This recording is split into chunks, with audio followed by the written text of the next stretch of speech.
함께 계시다 하니라. 요셉이 잠에서 깨어 일어나 주의 사자의 분부대로 행하여 그의 아내를 데려왔으나 아들을 낳기까지 동참하지 아니하더니 나음의 이름을 예수라. 아멘.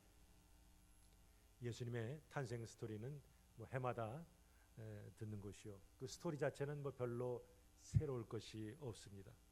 그러나 하나님의 말씀은, 이 성경은 살아있는 말씀이죠. 그러므로 말씀을 대할 때마다 주시는 은혜가 새롭습니다. 또 같은 메시지를 제가 전해도 이 자리에 계신 우리 성도님들이 각자의 처한 환경과 형편 속에서 그 말씀을 받는 반응이 다르고 또 거기에 합당한 열매들이 또 다르죠. 그렇게 우리는 언제나 하나님의 말씀을 통한 그 은혜를 사모해야 합니다. 자, 우리 복음서는 전부 예수님에 관한 스토리를 적고 있습니다. 그러나 예수님의 탄생 스토리가 책마다 다 나오지는 않습니다. 저희들이 지금 읽은 마태복음 어떻습니까?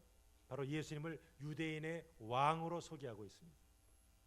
그래서 예수님과 이렇게 다윗의 자손이라 하는 말이 제일 먼저 나옵니다.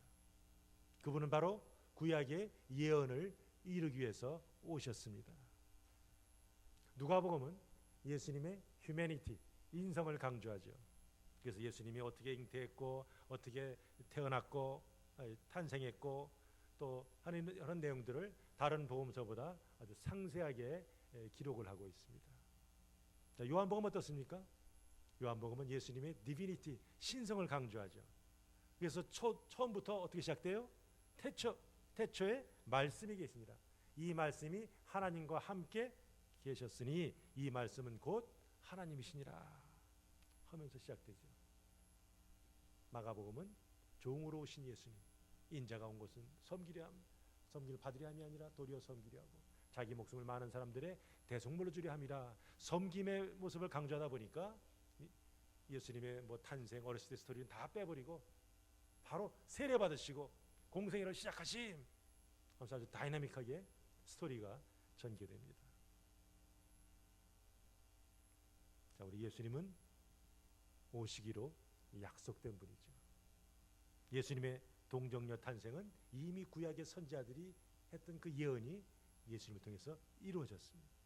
자, 그런데 이 예수님의 예언이 이루어질 때까지 아주 결정적인 역할을 한 사람들이 성경에 등장합니다. 오늘 거기에 두 사람이 등장하죠. 마리아와 요셉. 이들은 나사렛에, 갈릴리 지도 아주 촌동네인 나사렛에 살고 있는 평범한 시골, 그야말로 총각 처녀였습니다. 그러나 하나님께서는 예수님을 주인공으로 하는 이 엄청난 구속 드라마에 그들에게 역할을 맡기십니다. 누가복음에서는 주로 마리아에게 초점 맞추고 있는 데 비해서 그래도 마태복음에는 요셉이 몇 번 언급이 됩니다.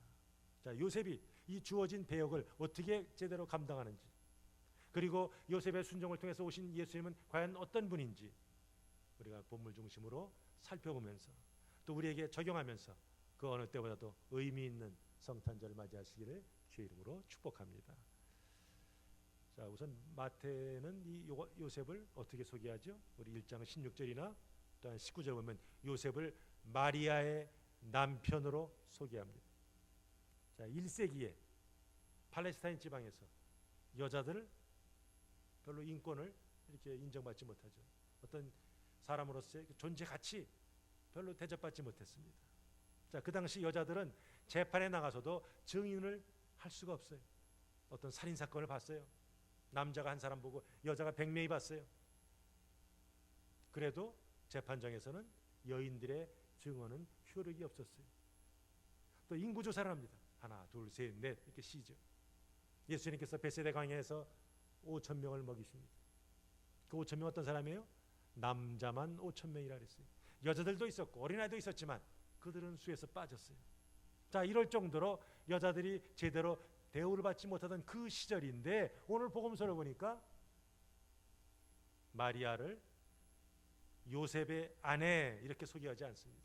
거꾸로 오히려 요셉을 마리아의 아내라 아주 상당히 의도적으로 마태가 소개하고 있습니다.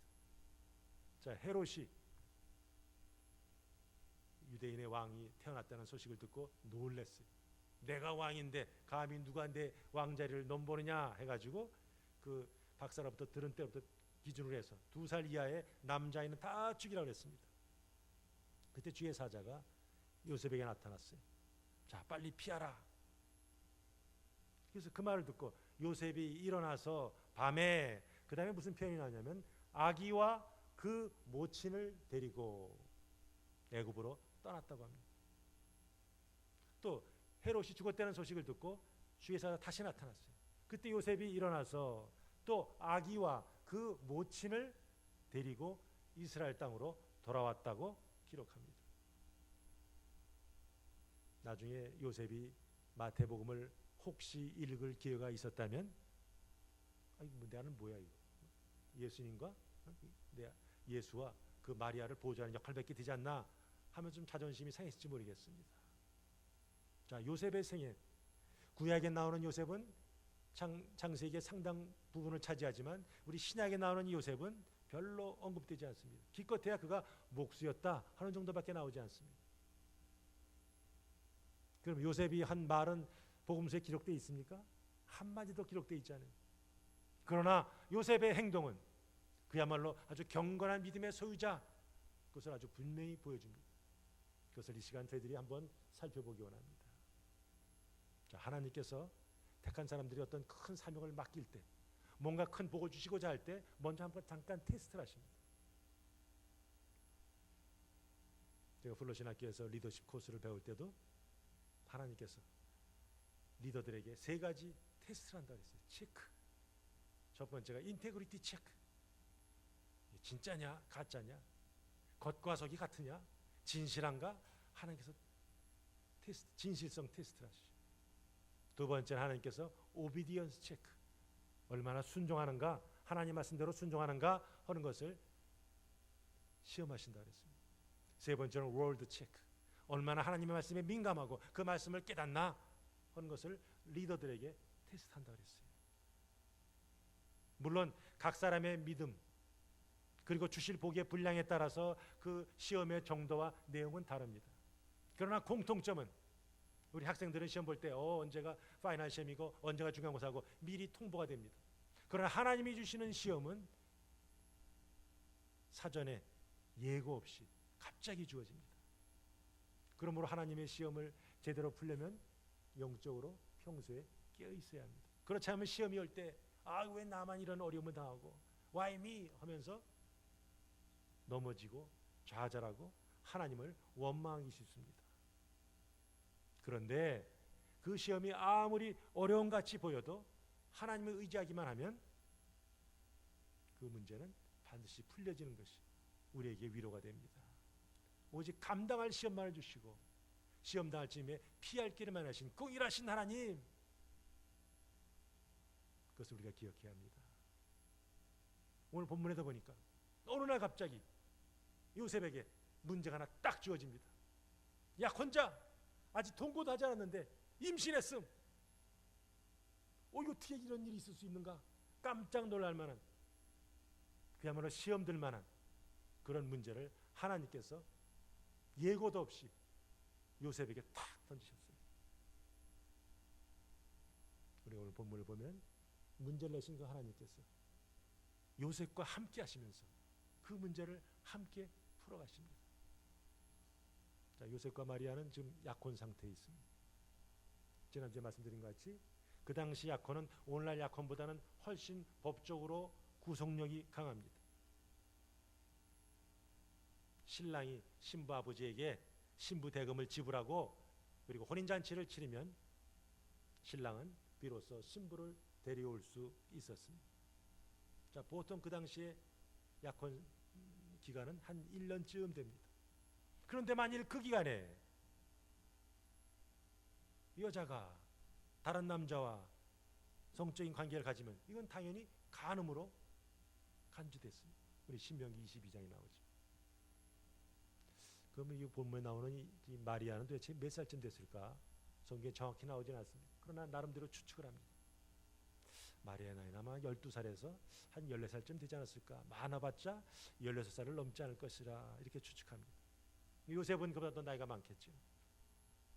자, 근데 어느 날 하나님의 천사인 게브리엘이 마리아에게 나타나서 마리아야, 하나님께서 너에 대한 특별한 계획이 있으시다 하는 것을 가르쳐 주죠. 마리아 당연히 예상치 않은 일이니까 깜짝 놀랐어요.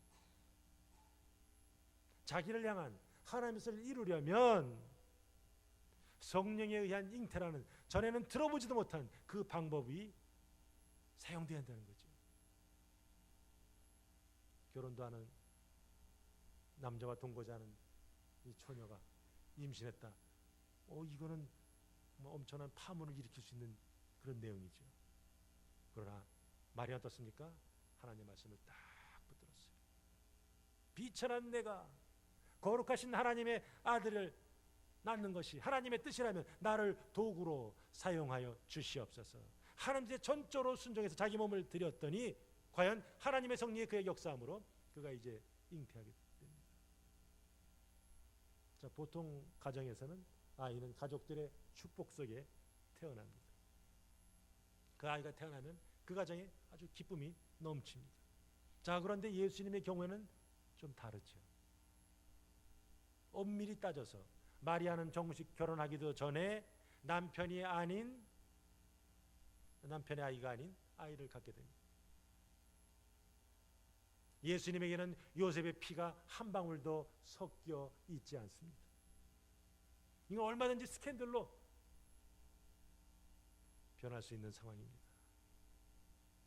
근데 요셉이 마리아가 임신했다 하는 소식을 알았습니다. 마리아 가서 적적거리면서 사실은 이렇게 얘기했는지, 아니면 다른 사람이 살짝 지금 마리아가 임신했어 귀띔했는지 뭐 성경에는 나오진 않습니다. 그러나 분명한 것은 요셉이 마리아의 임신 사실을 알게 되었다는 점이죠. 자, 그 소식을 들었을 때 요셉이 얼마나 놀랐겠어요. 그를 향한 이 구속 드라마의 이 귀한 계획 속에서 마리아가 택함 받았음, 이런 것을 알 리가 없는 요셉이죠. 그냥 자기 약혼자가 임신했어, 이게 어떻게 말이 되나? 아마 처음 들었을 땐 가슴이 떨리고 말도 제대로 나오지 않았을 거예요. 약혼자에 대한 뭐 배신감도 느꼈을지 모르겠습니다. 저 마리아와 더불어서 이제 결혼하고 이제 자녀도 낳고 한번 이러면서 어떤 신혼의 단꿈을 꾸었을 텐데 그것이 와르르 무너지는 그런 느낌을 가졌을 거예요. 이런 상황 속에서 요셉은 뭐를 결심하죠? 파혼을 결심합니다. 자, 마태는 요셉을 의인으로 소개합니다. 어떤 사람이 의인입니까?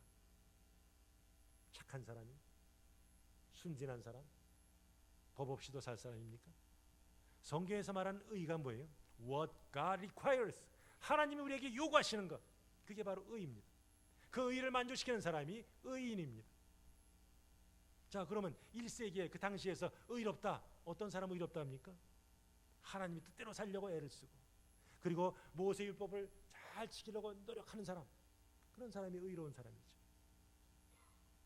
지금 요셉은 마리아가 임신을 했고 그 아이가 자신의 아이가 아니라는 것을 잘 알고 있습니다. 그러면 도대체 율법에서는 뭐라고 가르치나?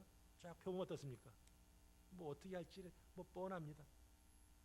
나는 아무 잘못이 없습니다 하면 자기의 의를 세우려면 마리아를 물리쳐야지. 자, 그런데 이 상황 속에서 마리아가 어떻게 행동합니까? 거기 보면은 드러내지 않고 가만히 끊고자 하여, 이런 말이 나옵니다. 자, 요셉은 비록 목수로서 가난하게 살았지만 그는 하나님을 경외하는 사람이었어요. 하나님과 올바른 관계를 가진 사람은 대인관계 속에서도 덕을 세웁니다. 어느 날 율법사가 와서 예수님을 시험하려고, 예수님, 율법 그 많은 계명 중에서 어떤 것이 제일 최고입니까? 당신은 뭐라고 생각합니까? 예수님이 뭐라고 대답하는지, 아니야, 그거 말고 이거야. 딱 지금 속에서는 한마디 하려고 딱 이렇게 생각을 하면서 예수님께 묻죠. 근데 예수님은 율법을 종합해서 하나님 사랑, 둘째도 똑같이 중요한데 이웃 사랑 하면서 얘기하죠. 바로 하나님을 사랑하는 사람은 이웃을 자기 자신처럼 사랑하게 돼 있습니다. 쉽게 혈기를 부리거나 사람들 앞에서 아무개나 탓하고 떠버리지 않습니다. 지금 요셉은 마리아가 임신했다는 그런 소문을 퍼뜨리거나 법정에 가져가서 마리아를 부끄럽게 하거나 공개적으로 마리아는 임신했다 드러내면서 사회적으로 그를 매장시키려고 하지 않았습니다. 자칫하면 마리아는 파혼당하는 건 당연한 거고 사람들에게 돌에 맞아 죽을 수도 있죠. 그런데 요셉은 마리아의 인격을 존중하면서 조용히 이 관계를 끝내려고 했어요. 자, 그 당시에 유대인들에게 있어서 파혼하는 방법은 어떻게 합니까? 아주 간단해요. 두 사람의 남자 증인 불러서 그 사람들 앞에서 내가 이제 이 여자와 이혼한다, 문제가 있어서 이혼한다, 이혼 증서만 딱 써주면 그냥 그걸로 파혼이 되죠. 그런데 오늘 성경 보니까 어때요? 가만히 끊고자 했다 그랬어요. 어떤 경우에 가만히 끊습니까? 마음으로는 괴로워요. 쓰라린 고통이 있어요. 그럼에도 불구하고 믿음으로 참고 그 말이죠. 여자의 존엄성이 무시되던 그 당시에 요셉이 취한 행동은 그야말로 시대를 앞선 행동이죠. 믿음의 행동입니다. 우리가 신앙생활하면서 때로는 환경에 눌리고 사람에 치여서 삶의 의욕이 떨어질 때도 있고 낙심할 때도 있습니다. 아무도 내 사정을 알아주지 않은 것 같아요. 그럴 때 소외감이 생기고 섭섭한 마음이 생깁니다. 더구나 남편에게, 아내에게, 친구에게, 교우들에게, 믿었던 사람에게 무시를 당하고 배신을 당했다고 생각하면 그 받은 상처는 더 크지요. 자, 그런데 요셉은 어떻게 했어요? 의로운 요셉은 그런 기가 막힌 상황 속에서 오히려 마리아를 배려하죠. 이 자리에 계신 분도 어떻습니까? 혹시 어떤 이유로 인해서 이웃에 대해서 부담을 느끼고 불편함을 느끼는 분들이 있습니까? 한 해가 저물어 갑니다. 이유가 어떻든지 우리가 이 무거운 짐을 새까지 끌고 가서는 안 되겠습니다. 죄로 인하여 하나님의 심판을 받을 수밖에 없는 저와 여러분들이 하나님의 은혜 속에서 구원을 받았어요. 그래서 이 자리에서 정말 하나님을 이렇게 예배드리고 있습니다. 우리는 용서와 화해를 통해서 주님의 사랑을 실천하면서 좀 흐트러지거나 이 어색한 관계 이것을 다시 돌이켜야겠어요. 이것이 쉽지 않기에 우리가 주님 앞에 엎드려야겠습니다. 그것이 바로 주님이 이 땅에 오신 것을 기념하는 이 귀한 성탄절에 주님의 말씀을 우리의 삶에 구체적으로 실천하는 길이라 하겠습니다. 그러면서 우리는 2015년 새해를 기쁨으로 맞이하겠습니다. 두 번째로 우리 의로운 요셉이 보여준 행동이 뭡니까? 이 일을 생각할 때에 자, 기가 막힌 일을 당했어요. 약혼자가 임신했어요.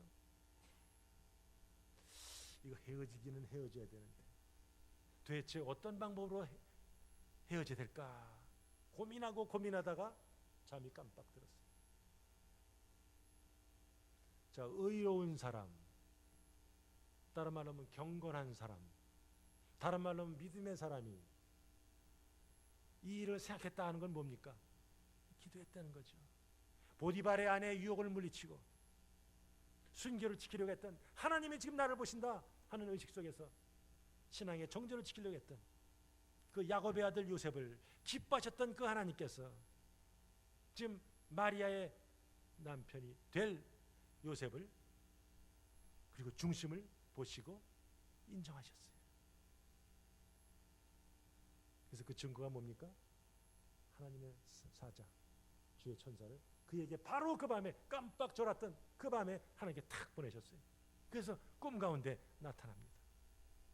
다윗의 자손 요셉아, 내 아내 마리아 데려오기를 무서워하지 말라. 그에게 잉태된 자는 성령으로 된 것이라. 지금 마리아가 임신한 것이 부정으로 인해서 임신한 것이 아니다. 그가 임신한 것은 성령으로 된 것이라 하면서 요셉이 마리아를 기꺼이 데려올 수 있는 그런 근거를 지금 제시하고 있습니다. 그 천사의 해명으로 인해서 지금 마리아의 수치는 지금 벗겨지죠. 요셉의 그 문제가 지금 해결되는 겁니다. 자, 식구 중에 한 사람이 뭐 암이나 이런 중병에 걸렸다 하는 소식을 듣었습니다. 덜컹하죠.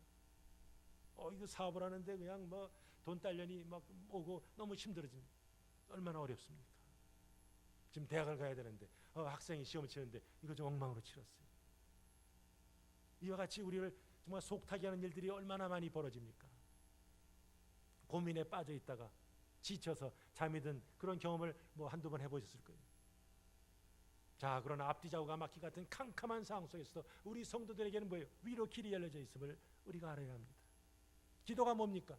이것저것 다 해보다 이거 나중에 안 되겠다. 기도나 해보자. 마지막으로 해보는 최후의 수단이 아니에요. 우리 성도들에게서는 그야말로 최상의 최선의 방책이죠. 기도는 성도의 특권이에요. 전능하신 하나님, 그분의 능력, 그분의 인도함을 받는 강력한 수단이 바로 기도죠. 그러므로 저와 여러분들은 문제가 없을 수는 없으나 그 문제 속에서 고민만 할 것이 아니라 문제를 주님 앞에 내어놓고 기도해야죠. 너는 내게 부르짖으라. 내가 내게 응답하였고 내가 알지 못하는 크고 비밀한 일을 보여줄 것이라 주님은 약속하고 있습니다. 세 번째로 요셉이 보여준 행동이 뭡니까? 주의 사자의 분부대로 행하여 그랬어요. 자, 요셉은 마리아와 조용히 헤어지려고 했어요. 그러나 하나님의 계획은 달랐습니다. 그래서 하나님이 천사를 보냈어요. 자, 요셉을 뭐라고 부르죠? 요셉아 그랬어요. 그 앞에 뭐가 붙어 있어요? 다윗의 자손 요셉아 그랬어요. 다윗의 자손이 뭡니까? 이거 왕족 아니에요, 왕족. 네가 얼마나 대단한 존재인 줄 아느냐? 네게서 앞으로 왕의 자손이 날 것이야. 하나님께서는 요셉을 기특하게 보셨어요. 천사의 말에 의하면 요셉은 마리아 데우기를 무서워했다, 두려워했다 그랬어요. 도대체 성령으로 인한 잉태가 이게 도대체 뭐냐? 제대로 알지 못했겠죠. 이거 뭔가 돌아가는 게 좀 보통과 다른데 어느 상황 때문에 또 두려워했을 거예요. 그런 요셉에게 천사는 두 가지를 명령합니다. 첫 번째 명령이 뭐예요? 내 아내 마리아를 데려오라 하는 거죠. 아내 마리아. 그러니까 이제 정식으로 마리아를 뭐예요? 아내로 맞이하라는 거죠. 물론 아직까지 뭐 성령으로 인한 잉태 이런 것까지는 잘 모르지만 하여튼 데려오라니까 오케이 하면 속으로 생각합니다. 또 두 번째 명령이 뭡니까? 이제 곧 아이를 낳을 터인데 그 아이의 이름을 뭐라고 그래요? 예수라 하라 그러죠. 자, 그 예수의 그 이름의 뜻까지 말해줍니다. 그가 장차 자기 백성을 그들의 죄에서 구원할 자이시라. 지금 요셉은 사실은 뭐 무슨 천사가 얘기하는 다 그 구름 잡는 얘기 같죠. 이게 도대체 무슨 뜻인지. 그런데 언제 하나님의 역사가 나타나죠? 하나님이 계획하시고 인간 편에서 그 계획에 대한 그 뜻에 대한 순종 이것이 딱 합쳐질 때 하나님의 역사가 나타납니다. 지금 내 의를 세울 것인가 아니면 하나님의 의를 세울 것인가 선택의 기로에서 요셉은 하나님의 뜻을 따르기로 했어요. 그가 하나님의 뜻을 제대로 알지 못했을 때는 야 이거 마리아를 어떻게 보낼까 뭐 생각이 많았어요. 고민했어요. 방황했어요. 그러나 일단 하나님의 뜻을 알고 마리아를 데려오는 것이구나. 그리고 아이의 이름을 예수라 지어야 되는구나 하는 걸 딱 알고 나니까 즉시로 행동합니다. 이게 믿음의 사람들의 모습이에요. 믿음의 사람들은 하나님의 뜻을 알았으면 하나님의 뜻을 깨달았으면 다 예스맨들이죠. 내가 하려고 그랬는데요. 뭐 바빠서 피곤해서 힘들어서 이런 핑계나 변명이 없습니다. 지금 요셉은 이 예수님의 엄청난 구속 드라마에서 자기가 무슨 역할을 하는지 제대로 알지 못합니다. 그러나 가세소 하나님 말씀하시니까 아멘 하면서 그대로 순종하죠. 그래서 그는 잠에서 깨어나자마자 지체하지 않고 마리아를 데려왔습니다. 이제 마리아는 요셉의 정식 아내가 되죠.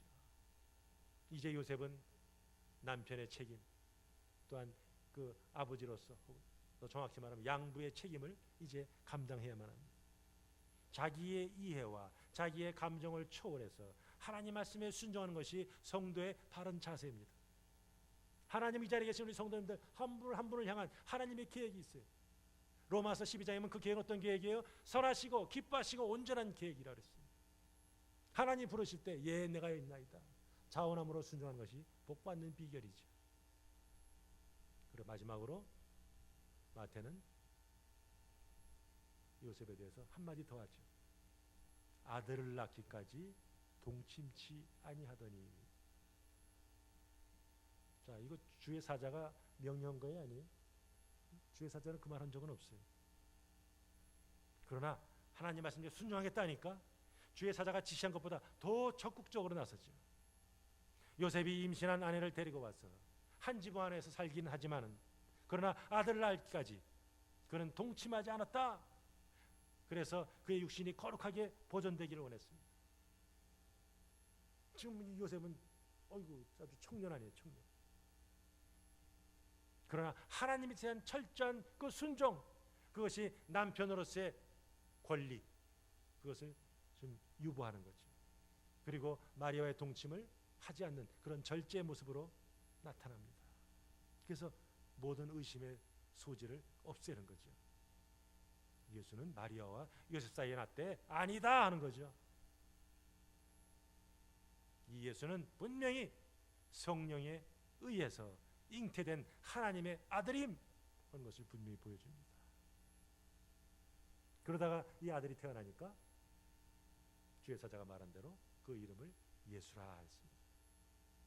자, 이런 과정을 통해서 요셉은 예수님의 육신적인 그리고 법적인 아버지가 됩니다. 자, 이기기를 다투는 자마다 모든 일에 뭐 한다 그랬어요? 절제한다 그랬어요. 자기가 하고 싶은 대로 할 거 다 누리면서 우리가 주의 일을 제대로 감당할 수 없습니다. 하나님을 제대로 섬길 수 없습니다. 그냥 짜투리 시간에 짜투리 물질로 그냥 생색만 내는 그런 헌신, 주님은 우리의 중심을 보시죠. 그거는 결코 주님이 기뻐하시는 제자의 모습이 아닙니다. 하나님의 뜻을 이루기 위해서는 우리가 자발적으로 봉사하고 자발적으로 순종하고 절제하는 것이 마땅한 자세죠. 예수님의 탄생에 바로 이 경건한 요셉이 필요했던 것 같이 하나님은 오늘도 당신의 뜻을 이루기 위해서 이런 경건한 사람들을 찾으십니다. 누가 나와 더불어 일할까? 내가 누구에게 복을 줄까? 오늘도 찾으십니다. 자, 마리아에게서 성령에서 태어난 이 아이의 이름이 두 가지로 오늘 본문에 나옵니다. 첫 번째 뭐예요? 예수. 또 우리 전도사님도 저는 설교했던 것 같이 아담과 하와가 불순종함으로 인간은 하나님과의 관계가 딱 단절이 됐습니다. 자, 죄로 인해서 그들은 에덴 동산에서 쫓겨났습니다. 하나님을 멀리 떠나서 잃어버린 자들이 되었습니다. 불순종의 자녀가 되었고 이제는 마귀의 자녀가 되었습니다. 자, 그런데 그 단절된 관계, 그것을 회복시키기 위해서는 뭔가 브릿지가 있어야죠. 중보자 역할을 하는 분이 있어야 돼요. 어떤 사람이 중보자 자격이 있는가? 하나님 편에서 볼 때는 하나님이 되고 사람 편에서 볼 때는 사람이 되는 God man. 하나님에서 동시에 인간이 되는 존재가 바로 이 중보자의 역할을 감당해야 합니다. 근데 그런 사람은 땅에 아무리 눈을 비우고 찾아봐도 없습니다. 그래서 하나님께서 육신을 입으시고 이 땅에 오셨어요. 그래서 태어난 아기의 이름이 예수. 그 당시에 1세기에 팔레스타인 지방에 예수라는 이름이 있었겠습니까? 없었겠습니까? 굉장히 많았죠. 오늘날 멕시칸들 이름 보면 뭐예요? 헤수스. 얼마나 많습니까?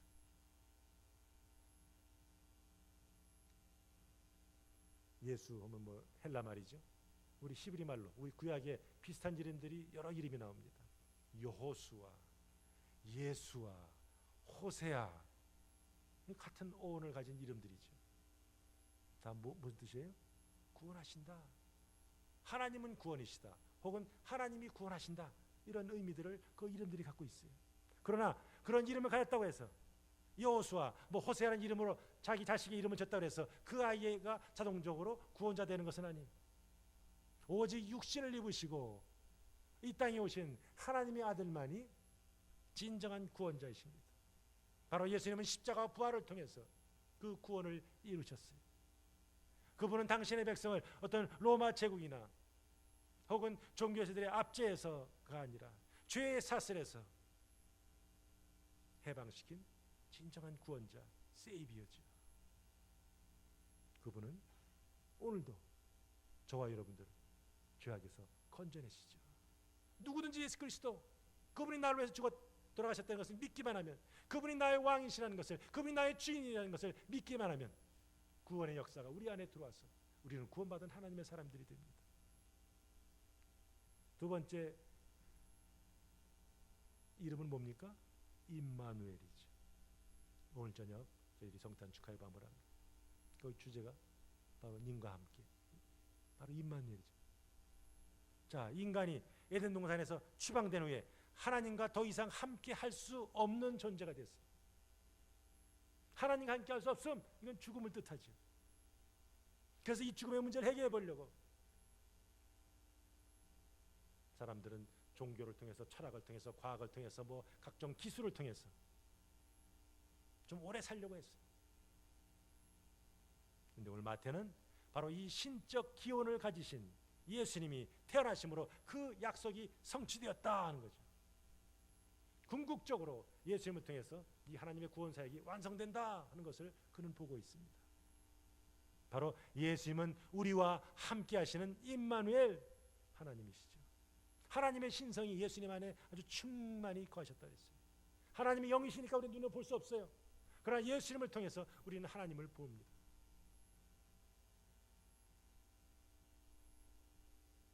바로 1장 23절에서 임마누엘, 그 이름을 알려주신 예수님께서는 이제 마태복음 제일 마지막 장, 마지막 절이 뭐예요? 28장 20절이죠. 거기 보면 내가 세상 끝날까지 all the time 너희와 항상 함께 있으리라. 주님은 승천하시면서 임마누엘을 약속하셨어요. 그러면 올라가셨는데 어떻게 우리와 함께 있나? 우리 요한복음에서는 예수님은 뭐라고 그러죠? 보혜사 이렇게 나옵니다. 파라클레이토스. 파라는 뭐예요? 곁에, 옆에 이런 뜻이죠.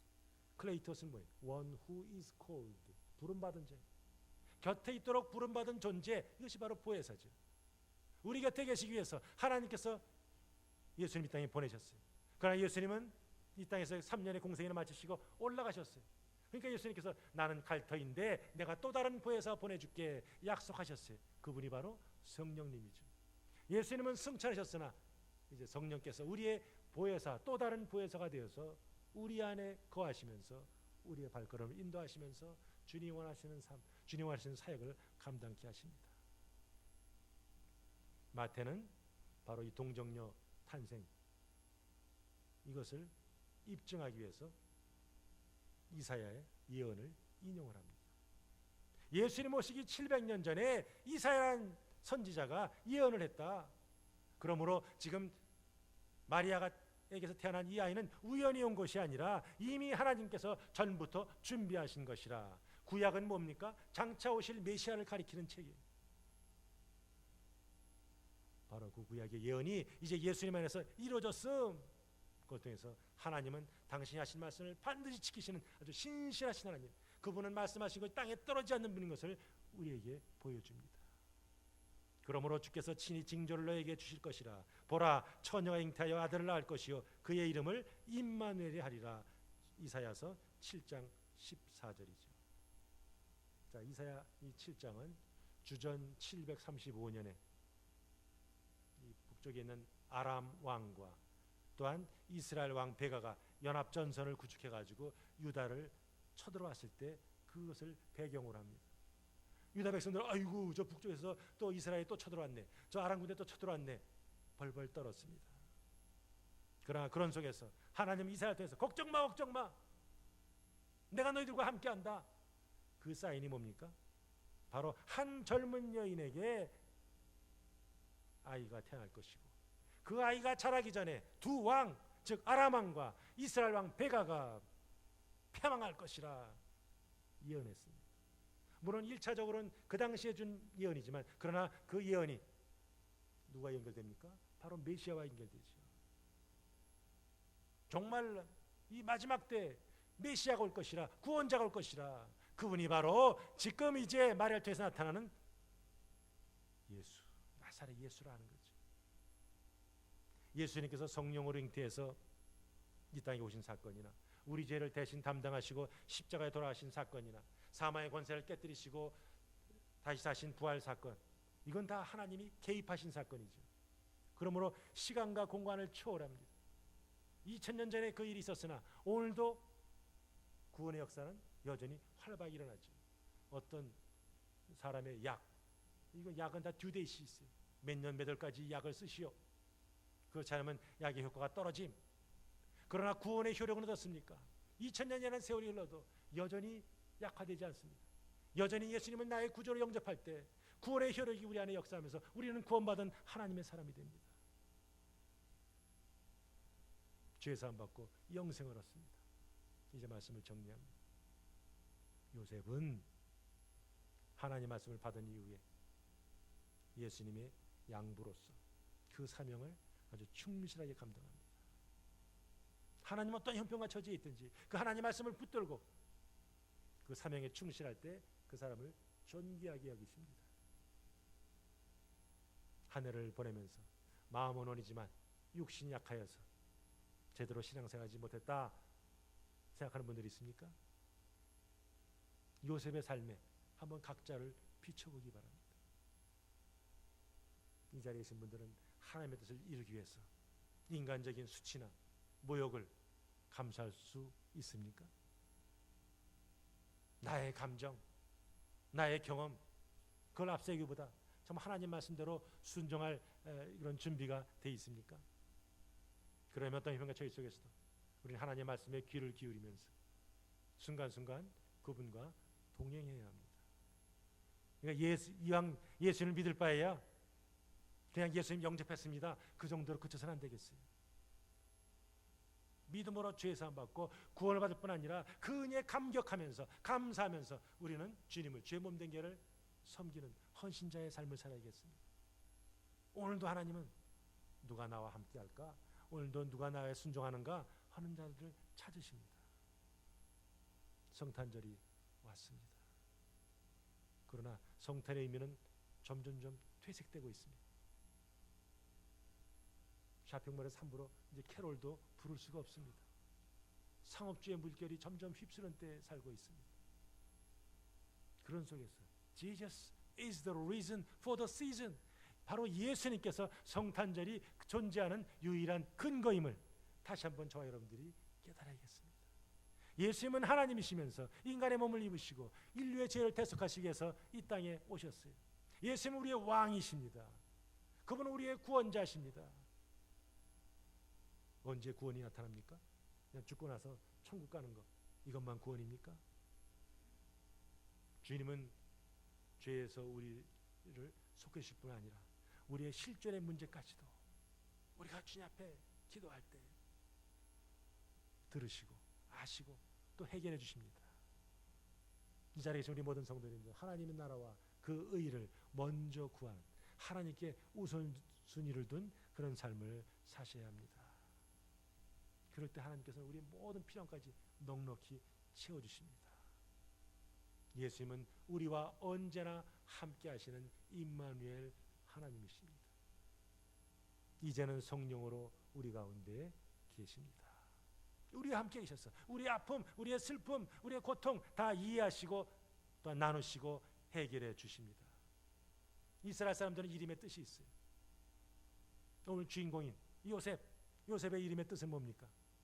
하나님이 더하신다 하는 거죠. 이 자리에 계신 우리 성도들, 바로 요셉과 같이 하나님에 대한 사랑으로 이웃을 배려하고 하나님을 의지하면서 믿음으로 기도하고 하나님 뜻대로 순종하고 하나님 뜻을 온전히 이루기 위해서